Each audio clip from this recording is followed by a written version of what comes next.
انسان کی فطرت کچھ ایسی ہے کہ جب اس کا پیٹ خالی ہو تو اس کی بنیادی ڈیمانڈ روٹی ہوتی ہے، جب وہ پیاسا ہو تو وہ پانی کی خواہش کرتا ہے، لیکن جب اسے پانی اور روٹی مل جاتی ہے تو اس کی اگلی خواہش یہ ہوتی ہے کہ روٹی گرم ہو، سالن مزے کا ہو، پانی ٹھنڈا ہو۔ جب اسے یہ چیز میسر آ جاتی ہے تو مختلف کھانے کھانے کی خواہش ظاہر کرتا ہے،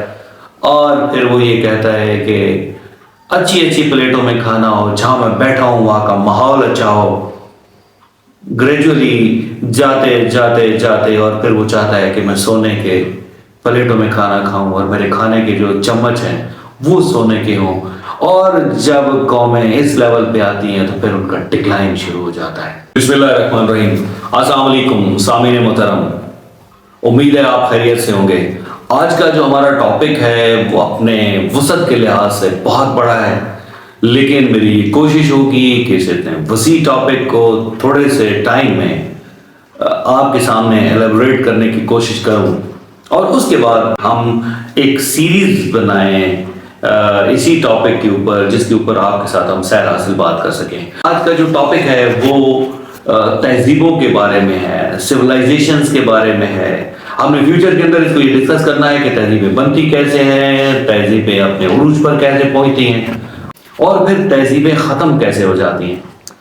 ناظرین و سامعین، بنی نوع انسان کی معاشرتی، ثقافتی اور تنظیمی ترقی جب تغیر اور تبدیلی کے مراحل سے گزر کر اوج کمال تک پہنچنے کی دعویدار بنتی ہیں تو ایک تہذیب مارز وجود میں آتی ہے، اور تہذیبوں کے ابھرنے، گرنے اور مٹنے کا کھیل ایک طویل عرصے سے جاری ہے، اور یہ اتنا ہی قدیم ہے جتنی انسانی تاریخ۔ یہ انسانوں کی معاشرت، ثقافت اور تنظیم کا ایسا گرد دھندا ہے جو بڑے بڑے شہروں کی صورت میں وقوع پذیر ہوتا ہے۔ انگریزی میں سیولائزیشن کے نام سے جانا جاتا ہے، جو لاطینی لفظ سیویٹاس سے تعلق رکھتا ہے۔ سامعین محترم، اسی طرح سے تہذیب یا سیولائزیشن ایک ایسی معاشرت کہی جا سکتی ہے جو شہروں سے بنتی ہے۔ اس زمین پر بہت سی تہذیبیں مارز وجود میں آئیں جنہوں نے بلندیوں کو چھوا اور پھر مٹ گئے۔ ان میں قابل ذکر تنظیمیں جو ہیں وہ میسوپوٹیمیا کی تہذیب ہے، مصر کی تہذیب ہے، بابل، سندھ کی تہذیب اور چائنا کی تہذیبیں ہیں۔ تو سامعین محترم، سوال یہ پیدا ہوتا ہے کہ تہذیب ہے کیا؟ تہذیب کیسے بنتی ہے؟ تہذیب کہتے کس کو ہیں؟ اور اس کے بننے کے اندر وہ کون کون سے عوامل کار فرما ہوتے ہیں کوئی جو اس کو ترقی کی منازل طے کرنے میں مدد فراہم کرتے ہیں؟ تو ایک چیز تو آپ کے نالج میں ہے کہ اگر ہم قدیم ہسٹری کی طرف جاتے ہیں تو بادشاہ تھی، ڈیموکریسی تو ابھی بعد کی بات ہے، لیکن بادشاہ تھی، اور بادشاہ جو تھا وہ کسی بھی ملک کا مختار کل سمجھا جاتا تھا۔ تو اسی طرح کی بہت ساری مثالیں ہیں کہ جب کسی بھی ایک قبیلے کا کوئی شخص اٹھا، اس نے قبیلے کو اکٹھا کیا۔ چنگیز خان آپ کی مثال ہے، لیکن چنگیز خان کو ایک بڑی تہذیب نہیں دے پایا۔ انہوں نے قبیلوں کو اکٹھا کیا، پھر ایک طاقت حاصل کی، اور پھر اس طاقت کی وجہ سے بہت سارے علاقوں کے اوپر قبضہ کر لیا، اور پھر ایک وقت آیا کہ اس نے پایا تخت کو مضبوط کرنا شروع کر دیا۔ اب چونکہ فتوحات کے نتیجے میں طاقت اس کے پاس آ گئی، دولت اس کے پاس آ گئی، اور یہ دو بنیادی چیزیں ہوتی ہیں جو کسی بھی تہذیب کی بنیاد کی وجہ بنتی ہیں۔ کیونکہ جب آپ کے پاس دولت ہے تو حکمران اب یہ سوچے گا کہ بڑے بڑے شہر آباد کرے، وہ بڑے بڑے شہر آباد کرے گا۔ جب وہ شہر آباد کرے گا تو وہاں پر کاریگر آئیں گے، وہاں پر مختلف قسم کے ایکسپرٹس جو ہیں وہ اپنے فن کا مظاہرہ کریں گے، اور ایک اس طرح کا ایک ٹرینڈ سیٹ ہو جائے گا جس کو فالو کرتے ہوئے اس بادشاہ کے جو عوام میں جو اس کے مین لوگ ہیں وہ بھی اسی طرح کی کنسٹرکشن شروع کر دیں گے۔ تو یہ ایک طرح سے پہلا سٹیپ بنتا ہے، حالانکہ اس سے پہلے کی بھی بہت سارے سٹیپس ہوتے ہیں۔ وہ جس جگہ پہ اس نے قبضہ کیا ہے وہاں کے لوگوں کا بھی ایک کلچر تھا، وہ آلریڈی ان کا بھی ایک ثقافت تھی، لیکن جیسے ہی طاقت اور دولت ایک جگہ پہ اکٹھی ہوئی تو اب اس ثقافت کو پنپنے میں بھی بہت زیادہ سپورٹ ملی۔ جب کنسٹرکشن شروع ہو جاتی ہیں اس کے بعد بڑے بڑے شہروں کی آبادی کے بعد وہاں پہ آباد کاری شروع ہو جاتی ہے، اور آس پاس کے لوگ جو طاقت بھی رکھتے ہیں، بہت سارے تاجر ہیں، وہ ایک جگہ پہ اکٹھا ہونا شروع ہو جاتے ہیں۔ اب جب شہر بنائے جاتے ہیں تو شہروں کے اندر ایسی ایسی سہولیات دی جاتی ہیں، چونکہ شہر جب بنایا جاتا ہے تو اس کے اندر ایک کمپلیٹ پیکج ہوتا تھا۔ پرانی تہذیبوں کا اگر آپ وزٹ کریں اور ان کے جو اس وقت کھدائی کے بعد جو باقیات ملتی ہیں تو اس سے آپ کو پتہ چلتا ہے کہ ایک باہم منضبط شہر تھا۔ میں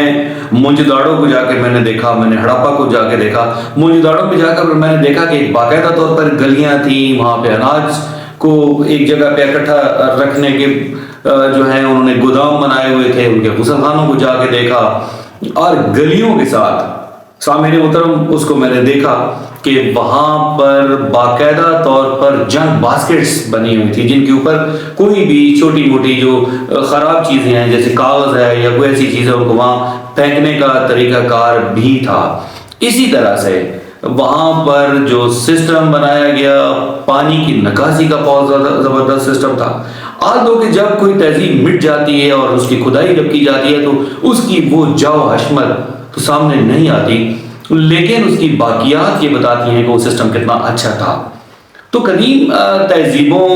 کی اسٹڈی سے یہ پتہ لگتا ہے کہ وہاں پر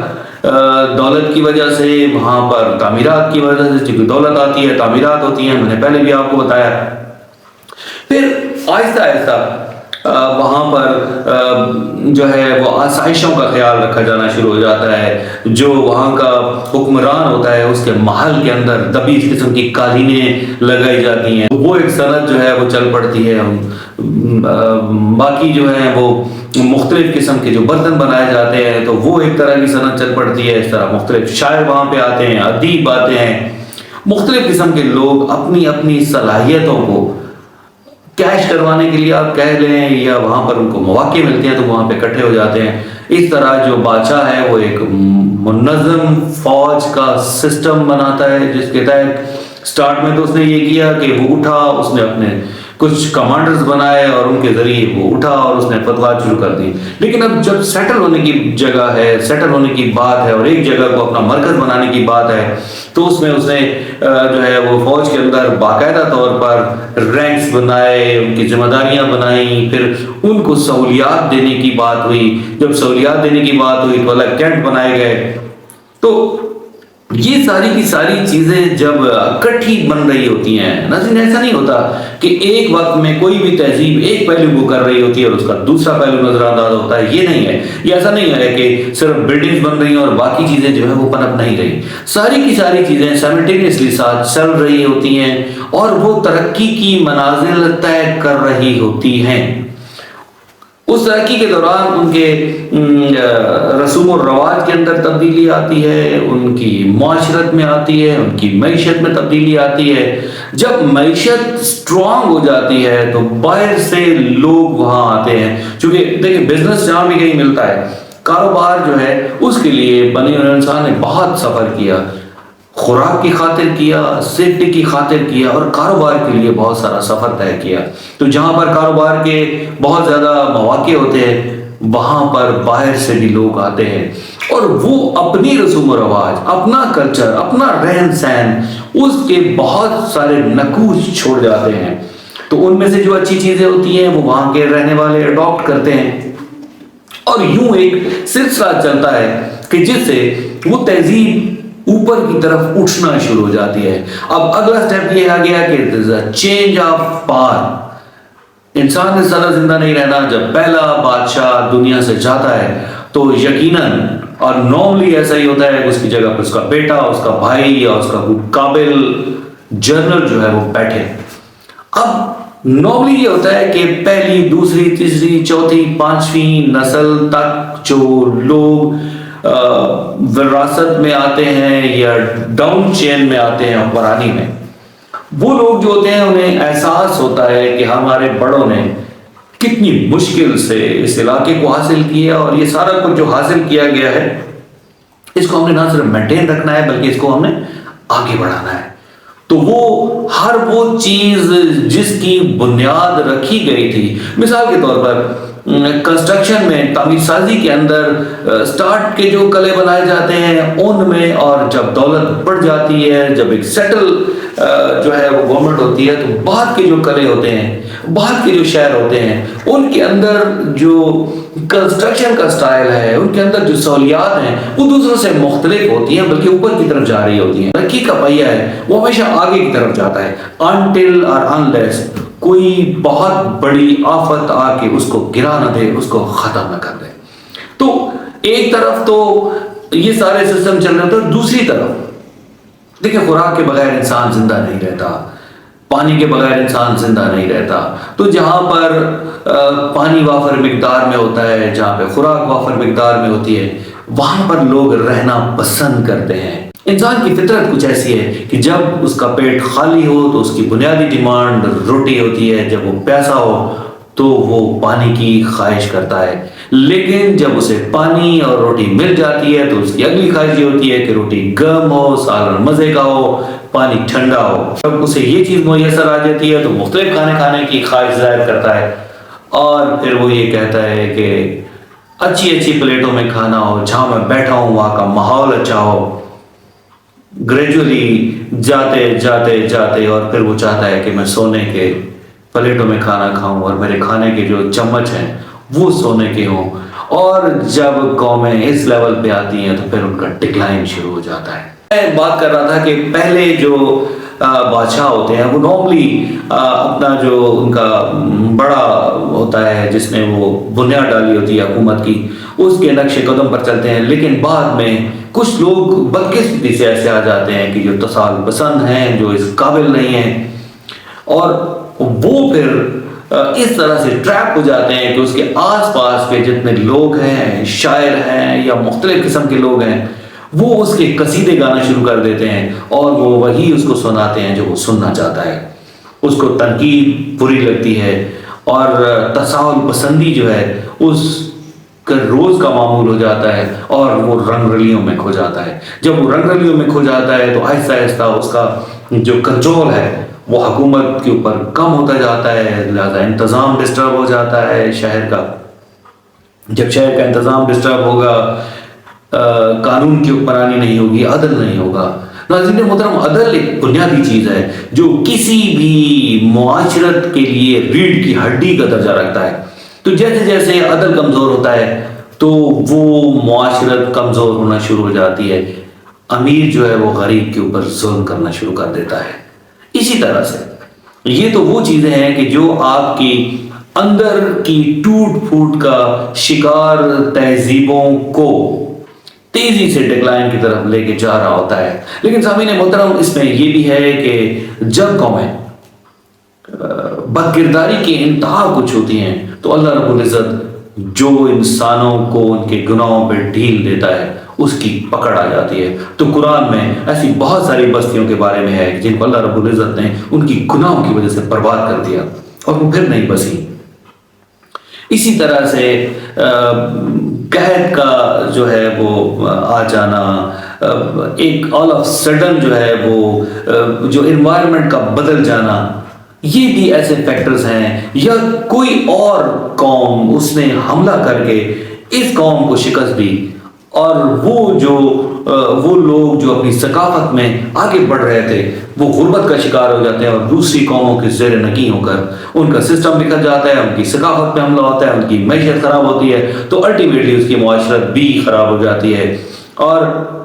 اس کی جگہ پر جو نئے حکمران ہوتے ہیں ان کی جو سوچ ہوتی ہے، ان کا جو سٹائل ہوتا ہے، ان کا جو مذہب ہوتا ہے، وہ پھر جو ہے وہ ڈومینیٹ کر جاتا ہے، اور پھر نئی تہذیبیں باہر سے وجود میں آتی ہیں۔ تہذیبوں کا نیچے آنا اوپر آنا بالکل ایسے ہی ہے جیسے پہیہ چلتا ہے کہ کبھی یہ پہیے کا یہ پارٹ اوپر ہے اور کبھی یہ نیچے ہے۔ This is a normal cycle, but اس سائیکلز کے جو فیکٹرز ہیں وہ الٹیمیٹلی ہے، جو کہ ہم نے دنیا داری کے حساب سے اس کو جب ہم نے اس کا انالیسس کرنا ہے تو ہم نے دیکھنا ہے کہ کون کون سے فیکٹرز ہیں اس کے اوپر۔ جیسا میں نے آپ کو بتایا ہے کہ جب حکومت کے اوپر گرفت کمزور ہوتی ہے تو سب سے پہلا جو معاملہ ہے وہ یہ ہے کہ عدل جو ہے وہ کمزور ہو جاتا ہے. جب عدل کمزور ہوتا ہے تو کسی کو اس کا جو مزدوری ہے اس کو پراپر نہیں ملتی، اس کو اس کا صحیح ریوارڈ نہیں ملتا، تو لوگوں کے اندر بددلی پیدا ہوتی ہے. اور یوں کرتے کرتے کرتے کرتے اندر سے نا